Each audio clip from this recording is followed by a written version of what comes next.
কিরে বন্ধু, তুই সিগারেট খাস? খাই তো। কখন কখন খাস? সকালে ঘুম থেকে উঠতে টয়লেটে বইয়া খাই। কি, তুই এত জায়গা তুই টয়লেটে বসে বিড়ি খাস কে? টয়লেটে বইয়া বিড়ি না খেলে আমার আগা হয় না। আর কখন কখন খাস? দুপুরে খাওয়ার পরে, আর রাত্রে খাওয়ার আগে, আর রাত্রে খাওয়ার পরে। তার মানে তুই সারাদিনে 4টা বিড়ি খাস? হ। তাহলে একটা বিড়ির দাম কত? একটা বিড়ির দাম 10 টাকা।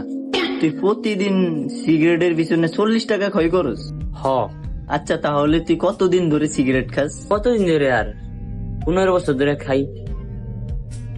তার মানে 15 বছর ধরে সিগারেটের পিছনে তুই 2,19,000 টাকা খরচ করছিস? হ। এডি দিয়ে যদি তুই ব্যাংকে জমাইতি, লাইফে তুই ইন্টারেস্ট দিয়ে ভরপুর এনজয় করতে পারতি, আর ওগুলা দিয়া তুই iPhone 17 Pro Max কিনতে পারতি। তুই সিগারেট খাস?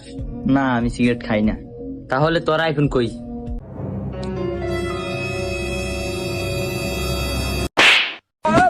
দিন শুধাও, নিজের চিন্তা আগে নিজে করুন শুধাও।